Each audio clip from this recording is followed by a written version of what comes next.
Sa muli po isang pagbati ng maganda at pagpalang araw sa lahat po na minamahal natin taga-subaybay at taga-panood ng programang ito. Saan po kayo naroon, ano man inyong ginagawa, kami po ay sa muli na nag-aanyaya sa inyo na kami inyong muling samahan sa loob ng ilang minuto upang tayo po ay mag-aral, sumulyap sa mga pangyayari na nagaganap ngayon na ano pat nagsasabi na ito ay maliwanag na katuparan ng mga hula. Kaya po, welcome po kayong muli sa ating mga first-time viewers sa ating isa namang episode nitong Prophetic Insight. Ano po? At ang pag-uusap po natin o pag-aaralan natin sa panahong ito, sa pagkakataong ito, ay may kinalaman sa pagbabago ng ekonomiya ng buong mundo. At ito po ay isang bagay na hindi natin pwedeng ipagsawalang bahala. Sapagkat sooner than later, this will affect sa ating mga pamumuhay, sa ating lifestyle, sa ating panahong ito mga minamahal. Ano po?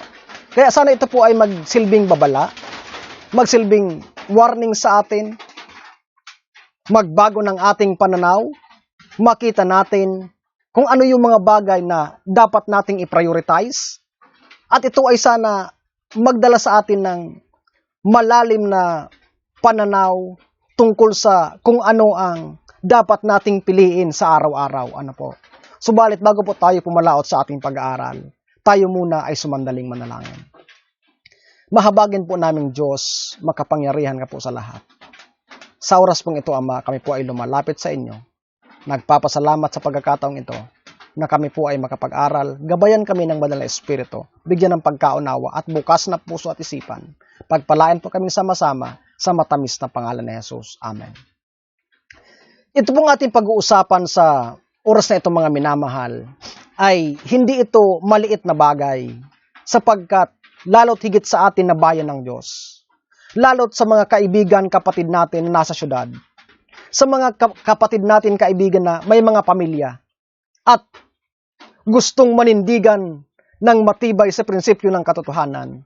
Ito po ay isang bagay na dapat magsilbing babala sa atin at pasalamatan natin ng ating Panginoon sapagkat pinapakita sa atin ang mga bagay na darating upang ating mapaghandaan mga minamahal. Ano po? At pasalamatin natin ang Diyos sapagkat itong mga tao na nasa likod nito ay sila na mismo ang nagre-reveal sa atin ng mga bagay na ito. At dahil tayo mga minamahal, sabi ko nga, dapat tinitingnan natin ang mga bagay-bagay in the lens of the Bible, ay hindi tayo pwedeng mabigla nito, magulantang, magulat, sapagkat alam natin na darating ito. But ganun pa man, kinakailangan nito ang decisive action mga minamahal. Na kung ano ang ating pipiliin, ano ang ating gagawin bilang paghahanda, at kung paano tayo makakapamuhay ng mapayapa, malaya sa kabila nito mga minamahal. Ano po? At ang ating pag-aaral sa oras na ito ay pinamagatan nating the future economy. The future economy. Ito po ay may kinalaman pa rin, kumbaga ito ay karugtong ng ating previous study doon sa blueprint na ipinakita sa atin nitong mga tao sa likod nito kung ano ang kanilang gagawin. At pasalamatan natin yun mga minamahal.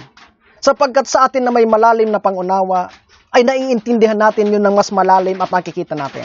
Ngayon po, sa ating previous study, nabanggit ko ito pero gusto kong ulitin dahil ito ay mahalagang bagay. Ano po? Ang sabi sa article na ito ni Masukato, in the summer of 2022, the other major crisis of our age took a turn for the apocalyptic. Ibig sabihin mga minamahal, sa darating na taon, may mga pangyayari na it will turn into apocalyptic events. Ibig sabihin, ito ay magsasabi ng mga pangyayari na tayo ay nasa huling kapanahunan. Apocalyptic. Last generation. Climate breakdown finally landed in the developed world, testing the resilience of social system. In the Midwestern US, a severe drought wiped out crops that supplied 1/6 of the world's grain output. People woke up to the need for government to form a coordinated response to climate change and direct global fiscal stimulus and support for a green economy. Kung titingnan natin itong mga minamahal, ano po, you have to be a prophet to be able to predict what is gonna happen for the next few months. Sapagkat, kung titingnan natin sa ating sarili mga minamahal, wala tayong kakayahan o kapangyarihan na magsabi even what is gonna happen tomorrow. Pero itong mga taong ito ay nasabi na nila kung ano ang darating in the coming few months. 2022, sabi dito, in the summer of 2022, ito ang mangyayari. There will be a major crisis, mga minamahal. There will be a drought. Kung titingnan natin mga minamahal, hindi ito isang prediction ng something that you do not know, but something that you cannot do, but you do know. Pero kung titingnan natin ito mga minamahal, they are predicting of something that is gonna happen because they are preparing and planning for this thing. Nakuha niyo po? Sila ay nakasabi ng mga bagay na ito na darating sapagkat ngayon pa lang ay niluluto na nila, pinagpaplanuhan na nila ang mga bagay na ito. At sila mismo ang gagawa nito. Kung natatandaan niyo po yung kay Schwab, 2017 or 2019 I think, nung sinabi niya na there will be ang tawag doon, yung mga hackers mangyayari and 2020 nangyari. Bakit nila na-predict? Sapagkat sila mismo ang gumawa at sila mismo ang nagplano. Itong bagay na ito mga minamahal ay magiging posible sapagkat sila ang nagpaplano nito at sila ang gagawa, kaya mangyayari ito ayon sa kanilang prophecy or prediction. Ngayon mga minamahal, titingnan po natin kung paano nila i-achieve ang mga bagay na ito. Sapagkat hindi man ito bigla-biglang mangyari, but there are steps na gagawin nila para ma-achieve nila ang mga bagay na ito. Because ito mga minamahal ay hindi lamang isang pangyayari na sinasabi nilang apocalyptic, but mayroon silang goal, mayroon silang purpose sa paggawa nito. At yun po ay kontrolin ang tao dahil ang sabi dun sa binasa natin, people will woke up to the need for the government. No? Ito ang gusto nila. That people will have nothing and they will depend on the government. So that the government can do whatever they want to the people because the people are depending on them. No po? So sabi dito mga minamahal, ito po ay isang pahayagan noong October 10, 2021. Ang sabi dyan, grocery store shelves aren't going back to normal this year. Ibig sabihin, there are certain groceries in the United States where the shelves will gonna be empty. No? Hindi lang yan, mga minamahal. May iba pang pagbabago at babanggitin natin yan. Pero isa sa mga nangyayari ngayon, yung lack of supply. Mataas ang demand sapagkat siyempre hindi naman nagbawas yung tao masyado, but the supply has changed. At ang sabi nila, itong nangyayaring ito sa mga grocery shelves na halos nauubusan ng supply ay hindi makakabalik sa normal ngayong taon and even next year. Bakit po? Isa sa mga binabantayan nila at nagpapahirap sa kanila, itong katotohanan nito. Sabi dyan ng activist post, October 7, global food prices hit fresh decades high. Maliban sa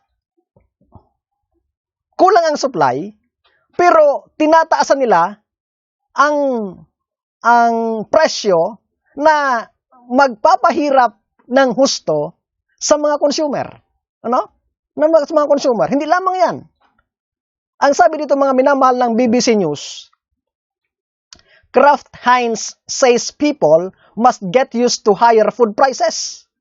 Sabi ng CEO, ang mga tao daw ngayon ay dapat masanay na sa pagmahal ng mga bilihin. Kung titingnan natin mga minamahal, bago ito nangyari, nakita natin yung pag-collapse ng ekonomiya sa halos buong mundo at marami ang nawala ng trabaho. Ano po? Marami ang na-evict sa kanilang tirahan, maraming devastation ang nangyari dahil sa kalamidad, nawala ng kabuhayan ang maraming tao, tapos susundan pa ng pagmahal ng mga bilihin. Ano ang mangyayari mga minamahal? Lalo't ikaw ay wala kang ibang inaasahan at ikaw ay nakatira sa syudad. So, sabi ko nga po, this must bring us something na magkaroon tayo ng decisive action kung ano ang dapat nating gawin. Ano po? Kaya nga po, sa ibang lugar, lalo sa western country, hindi sila katulad dito na kumakain sila ng kanin. Most of them depends on oats. At itong pangunahin nilang consumption ay ito ang nangyari. Sabi dyan ng activist post, breakfast inflation strikes as oat prices hit record high. Ano po? Yung pang-araw-araw mong pangangailangan, sinisiguro nila na ikaw ay kumbaga mahirapan sapagkat ang goal nila that one day you woke up and suddenly, you realize na wala ka palang maaasahan at wala kang ibang sasandalan but the government. Ano po? The government. Because this is how they will control the society at gagawin nila yon. Sabi ko nga, sa kaparaanan ng pag-hold nila ng economy. No? Kaya nga sabi ko po nung nakarating pag-aaral, the mark of the beast will be in the forehead and in the right hand because it is a decision without an option. No? Without a choice. Wala kang choice. Kundi magdepende sa gobyerno. Sapagkat wala ka nang maaasahan. Ayaw mo man sana o gusto, but because you have no other choice, you will decide to do it. You will be forced to do it. That is the sign of the right hand. Ano po? You will be forced to do it because you have no other option than to depend on the government or else you will die. Nakita niyo po mga minamahal? Sana po nasusundan niyo ang mga bagay na ito po. Ano? Ang sabi diyan, ito po ay galing sa White House. White House anticipates more economic woes, tough midterm fight. No? Ito po ay, kumbaga, in connection doon sa sinabi ni Mazzucato na mid-year next year, there will be more woes. Ano po?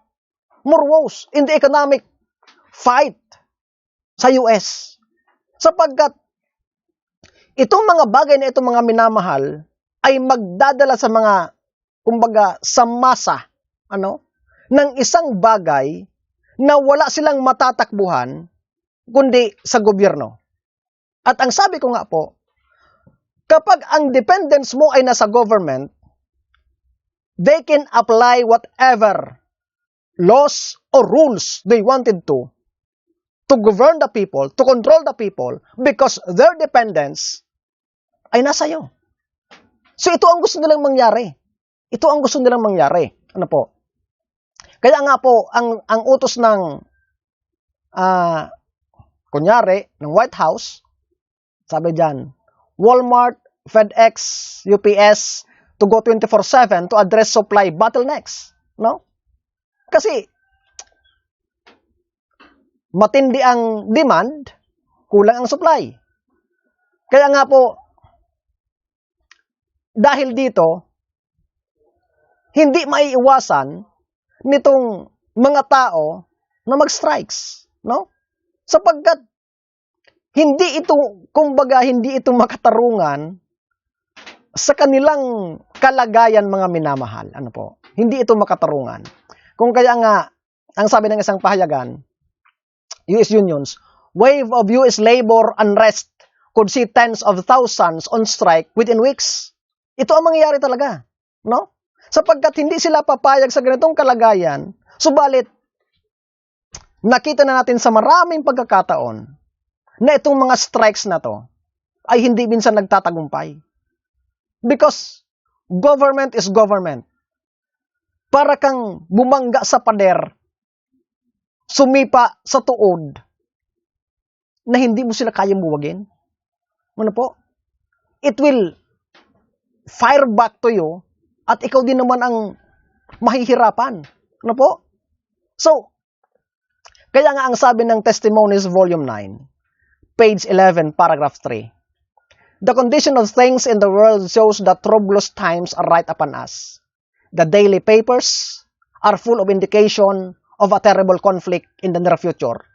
Bold robberies are frequent occurrence. Strikes are common. Theft and murders are committed on every hand. Men possessed of demons are taking lives of men, women, and little children. Men have become infatuated with vice, and every species of evil prevails. So ito yung sabi ng inspiration. The time will come, itong mga strikes ay mangyayari talaga, itong mga minamahal. Ano po? Because of troublous times in the world, because of these calamities, because of the crimes, because of unsettlement of the government itself, ay mangyayari ito. Ano po? At ang sabi sa preceding paragraph, ano po? We are living in the time of the end.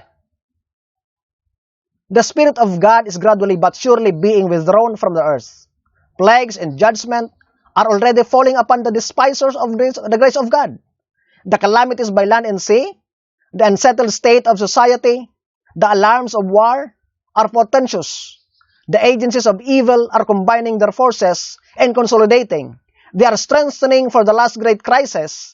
Great changes are soon to take place in the world, and the final movement will be rapid ones. Kaya mga minamahal, ito ang asahan natin. Ito ang asahan natin. Na itong mga pangyayaring ito will get intense. And this will come in close succession, sabi ng ibang term. Ano po? Kaya nga po, because of this, nagkakaroon ng problema sa United States because even the workers sa mga food factory ay sila mismo ang nag-strike. Katulad po nito, sabi ng ABC News, fed up by pandemic, US food workers launch rare strike. A summer of labor unrest at US food manufacturers has stretched into fall.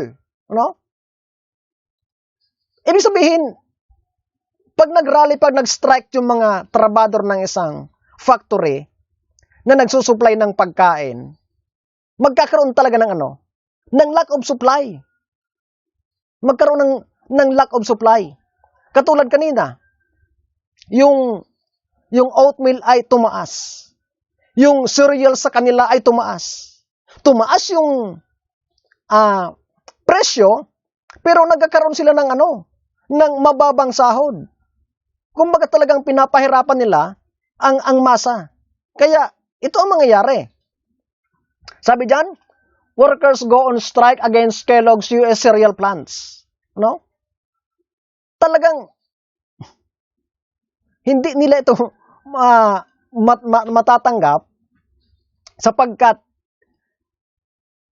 lubos na magpapahirap ito sa kanila.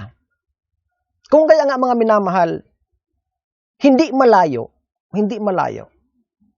na there will be famines sapagkat sabi kanina yung drought na titipok sa crops that supplies 1/6 of the world population, hindi lamang sa Amerika ito mangyayari.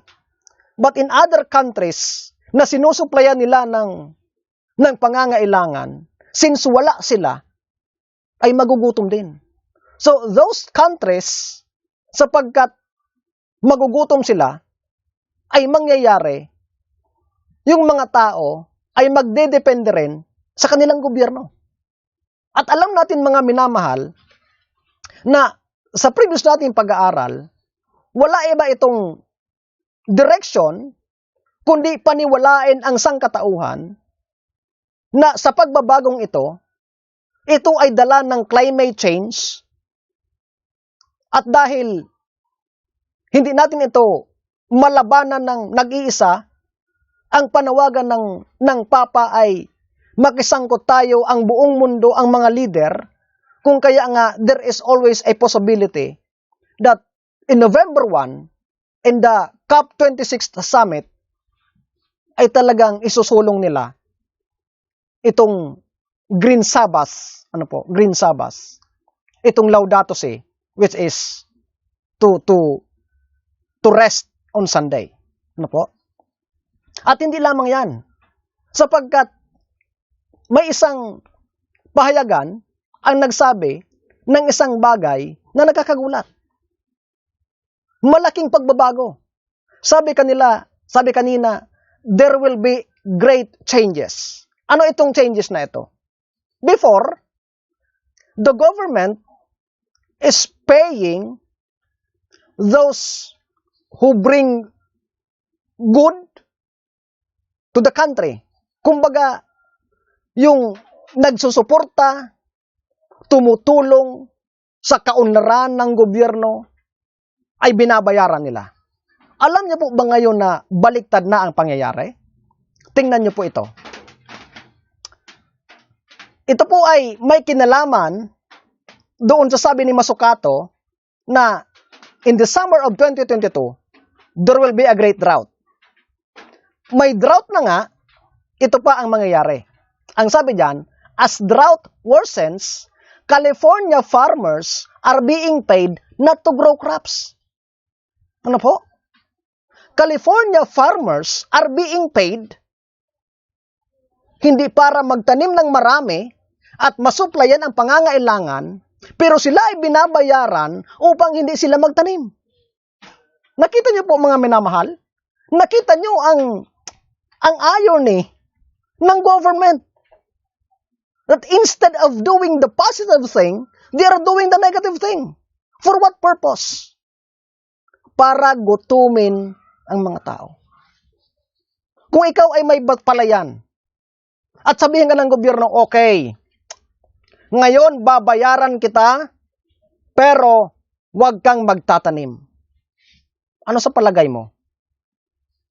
Marahil ikaw ay mabubuhay, pero marami ang pwedeng mamatay. Nakita niyo po ang purpose nila, ang focus nila?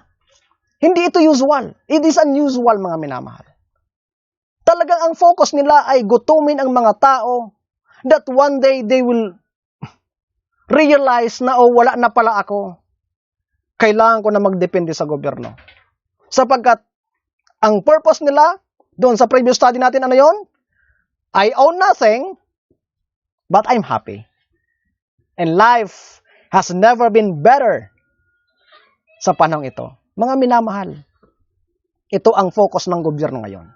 Ito ang focus ng gobyerno ngayon. Ito ang pagbabago sa ekonomiya natin. Sa ekonomiya natin. Kung kaya nga, marami sa kanila, ang ganito ang ginawa.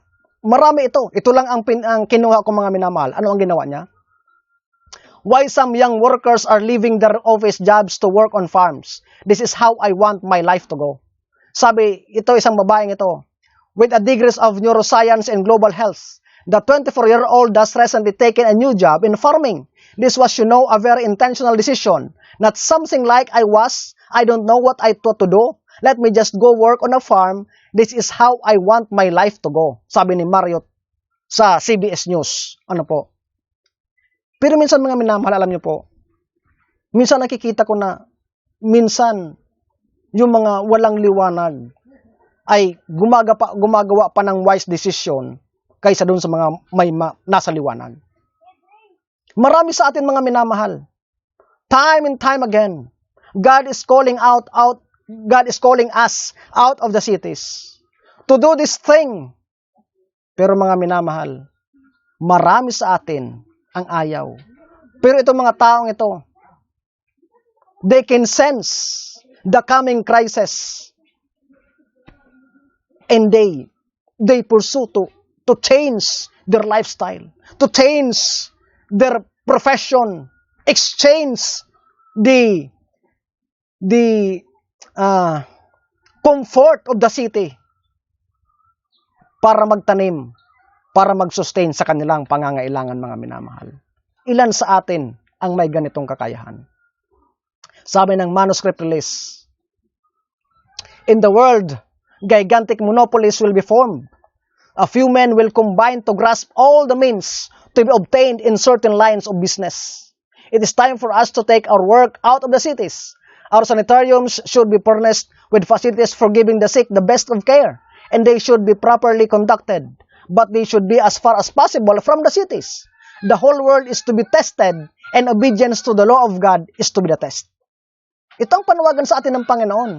Pero ilan sa atin mga minamahal ang may guts na gawin ito? O marahil sinasabi nyo, wala namang katuturan tong sinasabi ni Brother Asher, sapagkat lahat naman ng sinasite niya ay sa Amerika. Hindi yan mangyayari dito sa Pilipinas. Malayong mangyari yan. Siguro iniisip ng iba. Ang binabanggit mo, kapatid, malayo yan, Amerika yan, Europe yan. Hindi yan mangyayari ito. But tandaan niyo ito mga minamahal.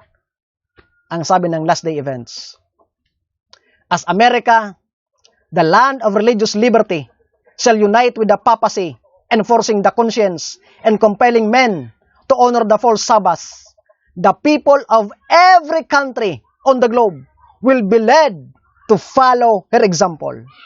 Foreign nation will follow the example of United States. Though she leads out, yet the same crisis will come upon the people in all parts of the world. Bakit mga minamahal? Because this is very true. It will start in the US, but all the other countries will follow, even the Philippines, beloved. Gusto ko kayong bigyan ng halimbawa, mga minamahal. Kung natatandaan nyo, sa US, sa Europe, nag-no movement on Sunday sila. Sunday, no movement. Sa iba pa nga, from Saturday to Monday. Europe, US, nagawa nila. Other countries, example, Jamaica. Curfew hours, weekdays, Mondays to Friday, 8 p.m. to 5 p.m. daily. Weekend, Saturday, 6 p.m. to Mondays at 5. Sundays are no movement days. Jamaica yan. Malayo yan sa Amerika, mga minamahal. Malayo sa Amerika. Pero ginaya. Bakit? Totoo ang sabi ng inspiration. Other countries will follow. Sa palagay nyo, ang Pilipinas, posible itong mangyari? Tingnan niyo ito. Big News Network, April 6, 2021. No Movement Day up anew in Lanao del Sur. Sunday, all permitted establishment and activities shall be closed every Sunday, except for hospitals and pharmacies. Ano? Under this measure, all business establishment, except hospitals and pharmacies, will be closed on Sundays. The public is also discouraged to go out of their homes every Sunday, except for emergency purposes. Mosque and church-goers, on the other hand, are allowed movement every Sunday only to access religious services and or prayer. Nakita nyo? Malayo ba ang Pilipinas sa Amerika para hindi gumaya? Mga minamahal, huwag kayong makapakampante because the prophecy, the words of inspiration, ay hindi yan dilipas, mga minamahal. Itong krisis sa Amerika na binanggit natin, sa palagay nyo, malayong mangyari sa Pilipinas? Mga minamahal, bantay lang tayo. Because maybe one day, we will wake up at itong lahat ng ito ay nangyayari na sa atin. Ang mahirap, hindi tayo nakapaghanda sapagkat iniisip natin na malayo ito. Advisory. MECQ guidelines in Lanao del Sur. No movement day. All business establishment shall be closed every Sunday except for hospitals and pharmacies. Ano po? Yan. Katunayan yan mga minamahal. Katunayan yan. Kaya sabi ko nga, itong pag-aaral natin, sana po ay magsilbing babala ito. Panawagan sa atin to make a decisive action, mga minamahal. Katulad ni Noah. Ang sabi dyan, Signs of the Times, Noah moved with fear, prepared an ark to the saving of his house. He had after fear which should characterize the life of every Christian. The perfect faith of Noah intensified his fear. The threatened wrath of God, which was to fall upon man and beast and upon the earth, led him to prepare the ark. His faith and his fear of God's anger produced obedience. Noah did not hesitate to obey God. He urged no excuse that the labor of building the ark was great and expensive. He believed God and invested in the ark all that he possessed, while the wicked world scoffed and made themselves merry at the deluded old man. Sabi kanina, ito ang panawagan sa atin. Itong pananampalataya ni Noah should characterize the life of every Christian today. Kung paano nag-build ng ark si Noah, ang sabi ng ibang theologians and scholars, ours today, country living is the equivalence of this. Kaya nga po, ang sabi sa patuloy, Noah's faith combined with action condemned the world, for he was a faithful preacher of righteousness, rebuking, warning, and exhorting the wicked. The reproach and abuse was sometimes almost unendurable. Yet the patriarch stayed his soul on God and called upon him for help in his great need. Through derision, insult, and mockery, he went to and fro as a man with a great mission to fulfill. Privileges had been neglected, precious souls degraded, and God insulted, and the day of retributive justice came slowly on. Man's unbelief did not hinder the event. At sila ay napahamak, mga minamahal. Walang pagsala ng mga bagay na ito ay mangyayari. Ito ay panukala ng Diyos na makita natin upang tayo ay makapagbantay, upang tayo ay makapaghanda. Na kung sakaling dumating ang mga bagay na ito, hindi tayo magsisisi, hindi tayo mahihirapan sapagkat tayo ay nag-take heed at ginawa natin ang kalooban ng Panginoon. Kung kaya nga po ang panawagan niya sa atin, paulit-ulit, ang sabi diyan, again and again, the Lord has instructed that our people are to take their families away from the cities into the country where they can raise their own provision, for in the future the problem of buying and selling will be a very serious one. We should now begin to heed the instruction given us over and over again. Get out of the cities into rural districts where the houses are not crowded closely together and where you will be free from the interference of the enemy. Mga minamahal, napakabuti ng Panginoon. Sa panahong ito, wala pa marahil ang no buying and selling. But even though you have money, but if there's no supply, at ikaw ay nasa syudad, how are you gonna feed your family? Mga minamahal, sana po ito ay magbukas ng ating isipan. Ang sabi ng Panginoon, paulit-ulit ko yung tinatawagan. Kayo na mga lingkod ko na nasa syudad, umalis na kayo dyan. Magtanim kayo. Upang kung dumating man ang krisis na ito, ay pwede niyong pakainin ang iyong pamilya. Mga minamahal, sana po makita natin ang biyaya ng Panginoon. Ang sabi ng inspiration, while His grace still lingers, let us take heed. Para pagdating ng panahon, hindi tayo magsisisi. Sapagkat sabi kanina, sa panahon ni Noah, yung retributive judgment ay hindi napigilan ng attitude ng mga tao.